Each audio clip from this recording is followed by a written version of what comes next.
Assalamualaikum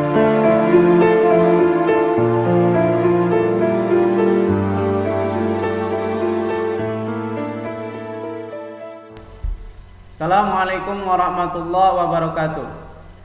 Bismillah, alhamdulillah, wassalatu wassalamu ala rasulillah Sayyidina Muhammad ibn Abdillah wa ala alihi wa sahbihi wa mawala, amma ba'du. Alhamdulillah, puji dan syukur kita panjatkan kehadirat Allah subhanahu wa ta'ala. Salawat salam kita aturkan ke junjungan alam Nabi yang kita cintai, Nabi Muhammad sallallahu alaihi wasallam. Insyaallah pada video pembelajaran kali ini Bapak akan menyampaikan materi pembelajaran sejarah kebudayaan Islam, yang mana pada video sebelumnya kita telah mengetahui akhir hayat Nabi Muhammad sallallahu alaihi wasallam. Kita telah mengetahui Nabi Muhammad sallallahu alaihi wasallam menunaikan haji yang disebut dengan haji wada. Juga kita telah mengetahui khutbah Nabi Muhammad sallallahu alaihi wasallam dalam haji wada. Dan juga kita telah mengetahui tentang wahyu terakhir, yaitu surah Al-Maidah ayat ketiga yang berbunyi Al-yauma akmaltu lakum dinukum wa atmamtu alaikum ni'mati wa raditu lakumul Islam madinah. Insyaallah pada video pembelajaran kali ini kita akan melanjutkan materi pembelajaran, yaitu menjelang detik-detik wafatnya Rasulullah sallallahu alaihi wasallam. Namun sebelumnya, mari kita awali pembelajaran ini dengan mengucapkan basmalah. Bismillahirrahmanirrahim. Silakan teman-teman mempersiapkan bukunya terlebih dahulu. Buka bukunya, kita belajar bersama-sama.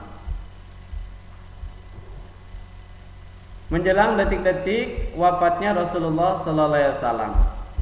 Ketika wahyu terakhir turun, umat Islam sudah merasakan bahwa tugas Rasulullah sallallahu alaihi wasallam sudah berakhir. Hal ini membuat khawatir kalangan umat Islam karena akan kehilangan pemimpin yang sangat mereka cintai itu. Mereka merasakan bahwa tidak lama lagi Rasulullah sallallahu alaihi wasallam akan dipanggil menghadap Allah Subhanahu wa taala. Pada akhir bulan Safar tahun 11 Hijriah, Rasulullah sallallahu alaihi wasallam menghadiri pemakaman seorang muslim di Baqi, yaitu perkuburan muslim di Madinah. Dalam perjalanan pulang setelah takziah, beliau merasakan sakit kepala dan demam. Sejak itu beliau sakit demam selama 13 hari. Namun demikian selama 11 hari dalam keadaan sakit, beliau masih menjadi imam salat berjamaah di masjid. Jadi beliau masih mampu untuk memimpin imam, ya, dalam keadaan sakit selama 11 hari. Semakin hari sakit Rasulullah sallallahu alaihi wasallam semakin parah. Beliau mengalami demam tinggi. Namun dalam keadaan sakit seperti itu, Rasulullah sallallahu alaihi wasallam tetap memikirkan kaum muslimin dengan sering bertanya tentang keadaan kaum muslimin, yang mana kita ketahui bahwasannya Rasulullah SAW itu sangat mencintai umatnya. Ketika memasuki hari ke-11 semenjak sakit, beliau tidak sanggup lagi mengimami sholat berjamaah. Waktu itu sudah masuk waktu sholat isya.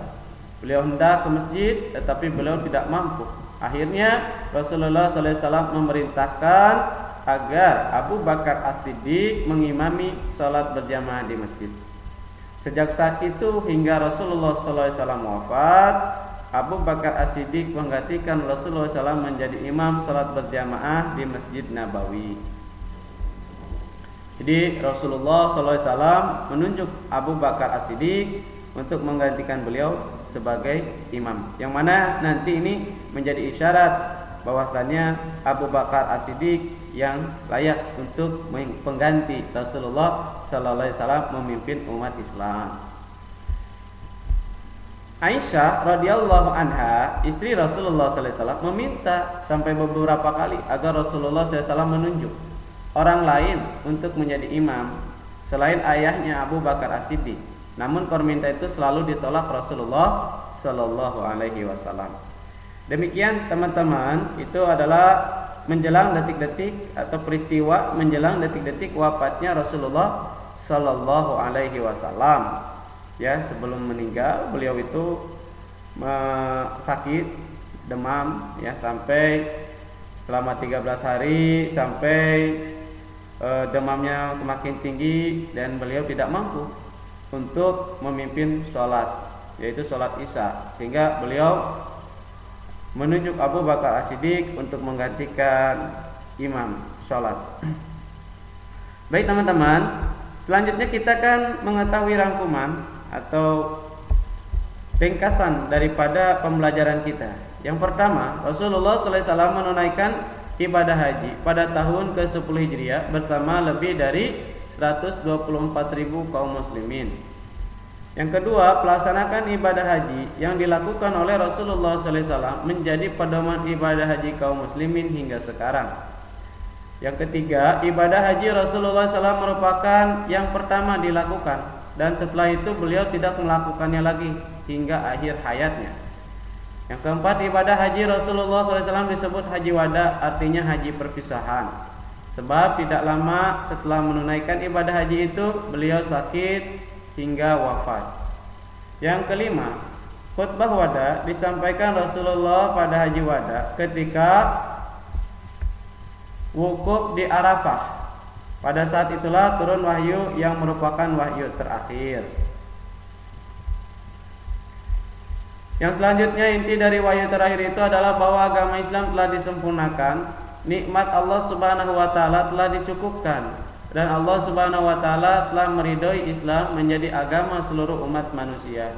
Dan yang terakhir, tidak lama setelah pulang menunaikan ibadah haji, Rasulullah sakit demam tinggi, ya. Baik teman-teman, ini saja video pembelajaran kali ini. Mudah-mudahan ada manfaatnya. Tetap semangat untuk belajar di rumah. Dan jangan lupa untuk senantiasa menjaga kesehatan, memakai masker dan juga mencuci tangan. Mudah-mudahan kita mohon kepada Allah, mudah-mudahan kita selalu diberikan kesehatan dan juga wabah virus corona segera diangkat oleh Allah Subhanahu wa taala. Amin ya Allah ya rabbal alamin. Wabillahi taufiq wal hidayah. Wassalamualaikum warahmatullahi wabarakatuh.